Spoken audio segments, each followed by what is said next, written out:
Assalamualaikum warahmatullahi wabarakatuh. Salam sehat, salam sejahtera buat kita semua. Ketemu lagi dengan channel saya Bang Bulin. Teman-teman, hari ini saya akan membahas cara-cara yang salah yang seharusnya tidak dilakukan oleh teman-teman peternak bebek pedaging maupun teman-teman bebek petelur ya.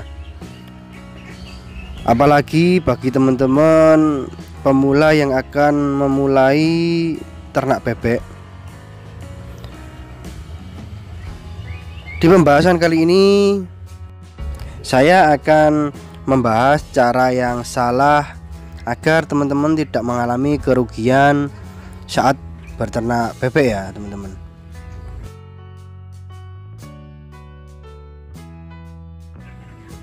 Di kolom komentar ada 1, 2, 3 komentar yang berkomentar ke video-video saya perihal ternak bebek ini. Beliau pernah melakukan dan mengalami kerugian ya teman-teman. Jadi akan kita bahas hari ini teman-teman. Oke, simak video ini sampai akhir. Dukung juga channel saya dengan menekan tombol subscribe, like. Jika ada pertanyaan silahkan tulis-tulis di kolom komentar.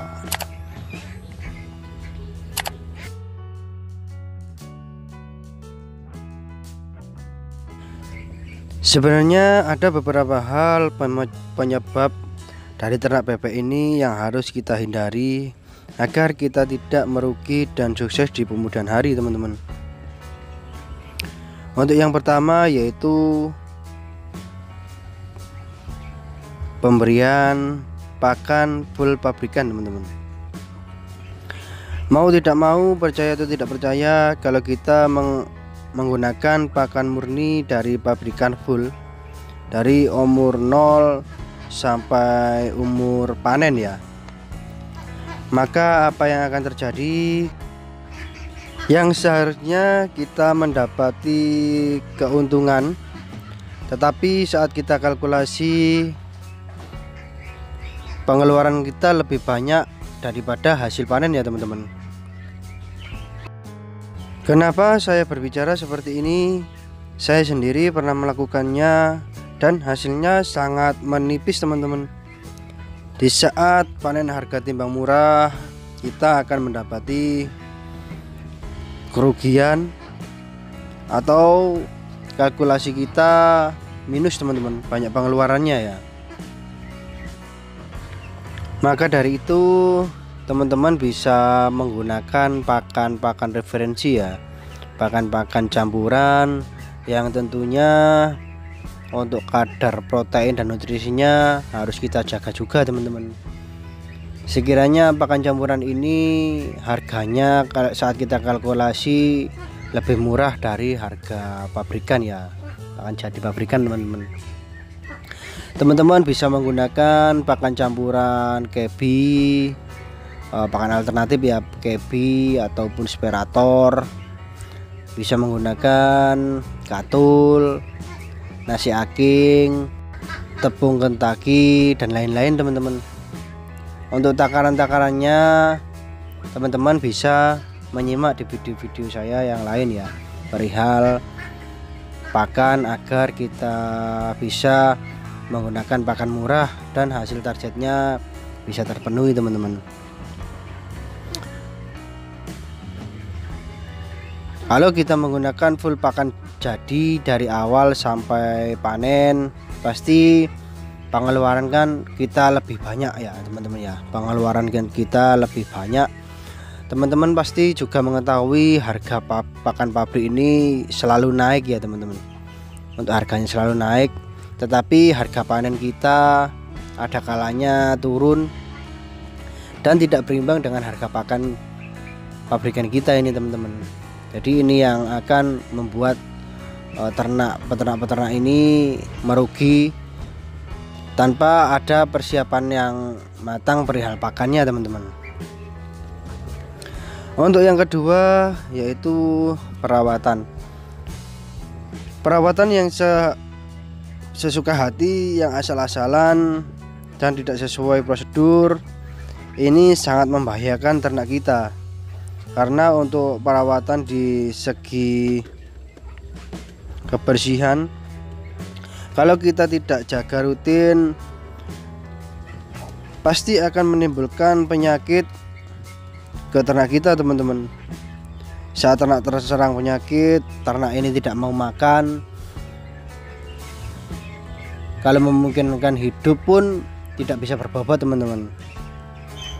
Apalagi ada ternak-ternak kita yang mati ya, mengalami kematian.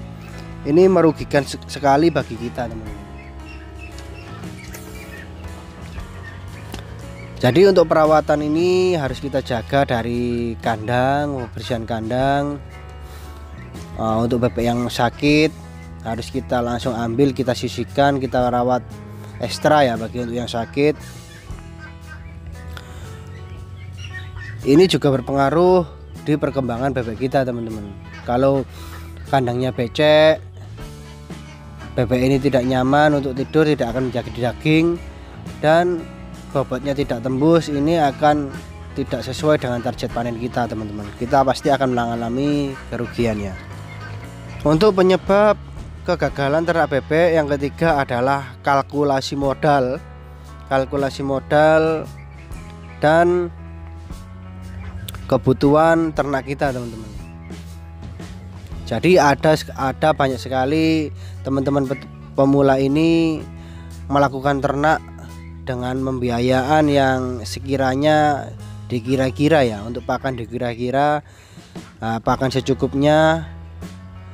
Jadi nanti untuk modal ini cukup untuk 100 ekor, tapi dipaksakan untuk ternak 300 ekor seperti itu ya. Jadi modal ini kurang, teman-teman. Kenapa? Apa yang terjadi saat modal kurang? Nantinya akan kita mengalami pengiritan pakan, teman-teman. Pengiritan pakan atau pakan jatah. Jadi bebek ini kurang makan, dan nantinya akan tidak bisa gemuk ya, teman-teman. Nah, seperti itu. Jadi tidak bisa sesuai target panen kita, teman-teman. Bisa kita contohkan di saya sendiri di koloni 300 ekor ini saya membutuhkan 8 juta ya, 8 juta dari modal bibit dan sampai panen, pakan sampai panen. Tetapi di sisi lain ada orang yang membuat modal 5 juta 300 ekor, teman-teman. Jadi di umur akhir ini, di umur 30 yang saat-saatnya untuk pendagingan, teman-teman, ini pakannya kurang bagus. Iya, Man. Jadi untuk bobot tidak masuk dan akan mengalami kerugian, teman-teman. Yang saya bicarakan ini ada dari teman saya ya, tetangga teman saya mengalami hal serupa ya, teman-teman. Seperti itu, teman-teman. Jadi kita kalkulasi dulu sebelum ternak ya, dari pakan, 20,1, dari bibit, pakan untuk bibit, browning, pakan pembesaran, pakan untuk finisher, harus kita pertimbangkan juga, teman-teman. Untuk selanjutnya yang harus kita hindari agar kita tidak mengalami kerugian adalah pembelian bibit di pasar ya, teman-teman ya, tanpa tahu indukan, tanpa tahu indukan tua atau muda, pakan indukan, atau bisa dibilang kita beli di ombyokan seperti itu, teman-teman. Bibit ombyokan ini tidak sesuai dengan terkadang tidak sesuai dengan yang seperti yang kita bayangkan, teman-teman. Teman-teman harus mengetahui juga indukan tersebut indukan tua atau muda ya, karena bibit dari indukan muda ini tidak sesegar atau tidak sekeras dari bibit dari indukan tua, teman-teman. Begitupun juga pakan dari indukan tersebut ini mempengaruhi bibit yang akan kita ternak, teman-teman. Jadi diusahakan teman-teman membeli bibit yang langsung dari penetas dan peternaknya langsung, agar kita lebih matang dan lebih mantap ya saat ternak, teman-teman. Banyak sekali peternak yang mengalami kerugian atau mengalami kebangkrutan ya, mengalami kebangkrutan saat beli bibit ombyokan teman-teman. Di tahun ini ada banyak sekali tipe bebek ya teman-teman. Dari bebek hibrida, bebek jumbo super, langsung bebek pabrikan packing, itu jelas sekali berbeda targetnya teman-teman. Dari target umur, target berat, itu berbeda teman-teman. Jadi ada penanganan tersendiri bagi perawatan DOD yang akan kita ternak teman-teman. Contohnya di bebek hibrida ini tidak bisa 40 hari panen ya teman-teman ya. Pasti ada molor 50 sampai 55 hari teman-teman untuk panennya ya, dengan pakan yang setara, pakan yang bagus. Di bebek superan jumbo atau bisa dibilang kita beli di peternak yang memiliki indukan dari pabrikan, nah ini bisa 40 hari panen teman-teman. Sedangkan kita beli indukan, kita beli bibit di pabrik langsung bisa 35 hari panen teman-teman. Hal tersebut tentunya mempengaruhi harga bibit dan kualitas juga teman-teman. Jadi kita beli harga dari pabrikan langsung ini memang harganya lebih tinggi, lebih mahal, tapi kualitasnya pasti lebih bagus dan jadwal panen pun lebih cepat lah, seperti itu teman-teman. Sekian video dari saya, semoga bisa menjadi inspirasi bagi teman-teman yang akan memulai ternak. Semoga dilancarkan usahanya. Mohon maaf jika ada salah-salah kata. Dukung juga channel saya dengan menekan tombol subscribe, like. Jika ada pertanyaan silahkan tulis-tulis di kolom komentar. Assalamualaikum warahmatullahi wabarakatuh.